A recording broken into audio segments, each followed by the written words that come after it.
O Procurador de Justiça Tiago Zarifi, coordenador do Centro de Apoio Operacional Civil do Ministério Público de São Paulo, é o nosso convidado desta edição do Estúdio MPSP. Doutor, satisfação em recebê-lo aqui para a nossa entrevista. O senhor assumiu o CAU Civil há pouco mais de um ano. Que realizações que o senhor pode apresentar aqui, não só para os seus colegas do Ministério Público, mas como para o público em geral que nos acompanha, doutor? Bom, agradeço a gentileza do convite e é um trabalho que particularmente eu adoro fazer, porque já é a terceira vez que eu venho no Centro de Apoio Civil, uma área que dá para a gente trabalhar muito com questões de políticas públicas, muito com a ajuda aos colegas, de preparar material, de ouvir o questionamento deles e de nos aprimorarmos nesse atendimento aos promotores de justiça. Então, é um trabalho muito interessante e que a gente visa sempre essa colaboração ao trabalho dos promotores de justiça. Perfeito. São muitas áreas, né? No caso, por exemplo, de infância e juventude, o que foi realizado? Por exemplo, na área da infância, nós temos um trabalho muito interessante ligado principalmente a projetos de mobilização do promotor de justiça com relação ao processo eleitoral dos conselhos tutelares. Certo. Então, vamos ter esse ano agora a eleição desses conselhos. Para tanto, nós estamos já buscando ajuda no Tribunal de Justiça, no Tribunal Regional Eleitoral, para a utilização das urnas, para fazer essa votação de uma forma mais interessante e que facilitaria o trabalho dos promotores em cada comarca. Também tem uma fiscalização envolvendo o trabalho com relação à violência nas escolas. Foi um workshop feito com o GEDUC para ajudar essa identificação, como que está sendo feito, o que está acontecendo para a gente preparar e prevenir, se Deus quiser. Perfeito, até uma ação preventiva. Perfeito, perfeito. Doutor, na questão da saúde, outra área que preocupa muito a população em geral, né? E o Ministério Público tem uma atuação destacada. O que o senhor poderia nos revelar aqui, doutor? Tem duas atuações principais nessa área que estão sendo bastante interessantes. A primeira delas é o acesso ao SUS. Esse acesso ao SUS, outro dia tivemos um evento aqui com a presença do governador, do prefeito, lotou o auditório, que era um trabalho que era feito entre o Ministério Público, o Tribunal de Justiça, a Defensoria, a Secretaria de Estado de Saúde. E nesse evento o município de São Paulo também aderiu. É um tratamento que é garantindo simultaneamente o acesso à população a medicamentos e insumos. Ou seja, evitando que se judicialize, né? Não precisa ir buscar o medicamento na esfera judicial. Na esfera administrativa o problema já é resolvido. Exatamente, dentro daquela palavra que você usou antes, forma preventiva. Sempre que a gente buscar a forma preventiva é melhor para evitar a judicialização. Também tenho agora feito um trabalho com atualização de revisados, principalmente roteiros contra a dengue, zika, chikungunya, também roteiro para fiscalização das comunidades terapêuticas, roteiro para transplantes. Isso são temas que recorrentemente os colegas precisam. Perfeito. Doutor, outra área de grande atuação do Ministério Público é relativa à proteção dos idosos. Nesta área, o que o senhor poderia destacar, doutor? Nos idosos também, o nosso coordenador está fazendo um trabalho muito interessante. Ele faz o sistema de audiovisual para oferecer a todos os conselhos municipais do idoso capacitação em gestão e gerenciamento do Fundo Municipal do Idoso. Como eles podem trabalhar com esse fundo para poderem fazer atividades dentro do seu município. Também tem um estudo implantando cadastro destinado à identificação de pessoas envolvidas com exploração clandestina de institutos de longa permanência para idoso, que também precisa desse atendimento, precisa dessa verificação. E um estudo de pesquisa sobre a mobilidade urbana, que é um estudo que já vem sendo feito há uns 2, 3 meses, que vamos levar adiante ainda para concluí-lo, que o que o idoso sofre para caminhar numa rua, as dificuldades que ele tem, aliás, todos, não é só idoso, mas principalmente os idosos que sofrem mais. Então vamos tentar fazer um trabalho que envolva todas as áreas para facilitar essa mobilidade. Perfeito, é um bom exemplo de como a atuação do Ministério Público é importante na proteção do que nós chamamos de hipossuficientes, não é verdade, doutor? Exatamente. Doutor, então, isso já puxa a próxima pergunta. Na questão dos deficientes físicos, né? Que trabalho que o CAU vem fazendo na sua gestão, doutor? Esse trabalho é bastante ligado Há também a educação.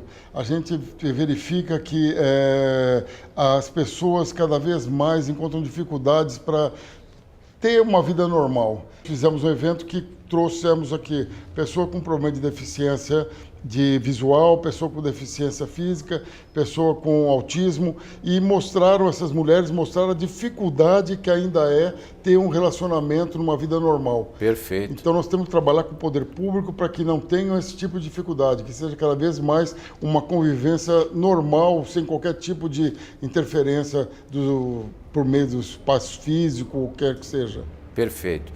Suponho que se dê a mesma lógica no caso da inclusão social, quer dizer, uma parceria do Ministério Público com o setor público em geral, né, para que o Ministério Público possa cumprir a sua tarefa de proteger também, né, os direitos nessa área. O que o CAL tem realizado nessa área, doutor?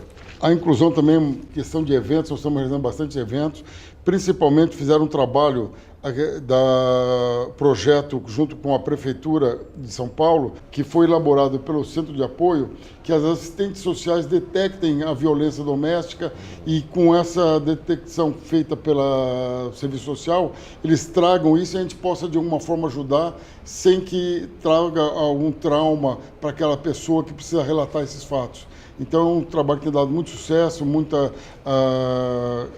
intensidade, várias prefeituras estão interessadas e estamos levando a cada prefeitura. O que mostra o acerto do programa, porque vários municípios têm aderido, né, a esse projeto que tem se transformado em lei, não é verdade, doutor? Exatamente. E outro dia até uma colega conseguiu fazer pela primeira, antes era boa vontade dos municípios, outro dia com um TAC também foi resolvido isso, e esse termo de ajustamento de conduta foi celebrado para poder fazer o trabalho de uma forma mais eficiente e passa para os outros gestores. Sendo o TAC, passa para os outros gestores, não basta a palavra daquele prefeito daquele momento. Sem dúvida. O senhor explanou agora a atuação do CAL, protegendo um segmento da sociedade, né, a questão das mulheres, mas tem um assunto do qual o CAL trata que afeta a todos nós, que é a questão do meio ambiente. O que o CAL tem feito nesse setor, doutor? Agora nós vamos ter um evento para falar das barragens, que é o tema do momento. Infelizmente, barragem é preocupante, tivemos tragédias com relação a elas, e aqui em São Paulo nós estamos fazendo um acompanhamento e fiscalização com a ajuda da CETESB. A CETESB é um parceiro nosso e dentro dessa parceria nós estamos conseguindo verificar o que pode ser feito para evitar qualquer tipo de problema futuro. E esse evento vai trazer bastante ajuda nessa detecção. Perfeito. É curioso, eu noto isso em todas as respostas que o senhor deu até agora, tem uma preocupação grande, né, da questão da prevenção, né, e uma atuação extrajudicial, quer dizer, o que interessa para o Ministério Público é resolver o problema, né, mesmo que seja na fase extrajudicial. É mais ou menos essa a lógica que o senhor implementa ali no CAL Cível, doutor? Tem que ser. Eu tenho isso como premissa porque a prevenção é tudo, porque nós trabalhando na prevenção, evitamos que o colega tenha mais serviço depois com ações e a cidadania sai ganhando, a população sai ganhando, porque fazer depois é um remédio, é paliativo. Enquanto nós fazendo a prevenção, nós sempre vamos estar nos adiantando ao problema, tentando solucionar o problema e que a população sai ganhando com isso. Sem dúvida. Mas para uma área muito sensível que isso acontece também, é o patrimônio público. Era a minha próxima pergunta. Um país com recursos escassos como o nosso, né, em crise fiscal, se o Ministério Público consegue evitar um gasto sem sentido, né, um ato de improbidade, a população como um todo ganha. Exatamente, e nós temos na página do CAL do Patrimônio Público um trabalho de que recebe as informações, já trabalha, os promotores de justiça detectando que uma situação se repete de uma cidade para outra, já comunica, no CAL a gente faz o levantamento, repassamos às outras cidades, porque algumas vezes uma empresa já faz fraude para determinada cidade. Constatando que essa empresa já fez numa segunda, ela vai fazer na terceira, na quarta, e com isso a gente começa a trabalhar passando para todos os promotores para saber que aquela empresa já está marcada. Então, com isso, a gente já evita que ela atue novamente. Doutor, na área do consumidor, o que o senhor pode nos apresentar? consumidor também é uma área bastante atuante lá dentro do CAL e nós temos uma atuação, inclusive, envolvendo outros centros de apoio, além do consumidor, que é saúde e meio ambiente, na área de agrotóxico. É uma questão muito importante, agrotóxico nos alimentos, tema muito atual e que o colega tem feito um trabalho brilhante ali para a fiscalização. Temos um que também é muito importante, que houve na área do setor imobiliário, que foi editada uma lei em prejuízo dos consumidores, que dava uma pena muito alta ao consumidor que desistia do negócio.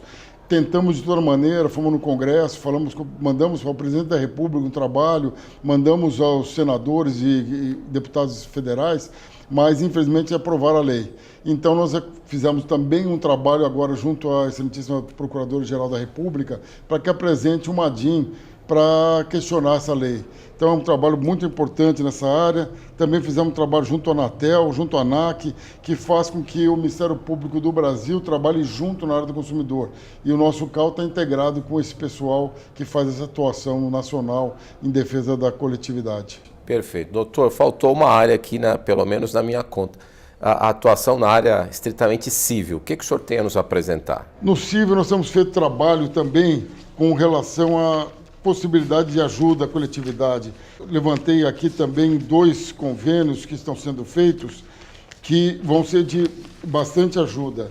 Um deles é com a Associação de Registradores de Pessoas Naturais do Estado de São Paulo, no qual visa facilitar a realização de campanhas voltadas a registro de certidões de nascimento para pessoas carentes que não possuem esse documento. Então, facilitar a vida, tentar ajudar as pessoas.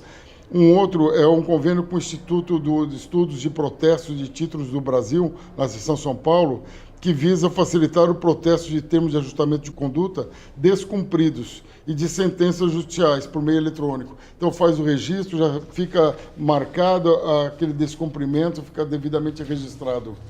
Perfeito.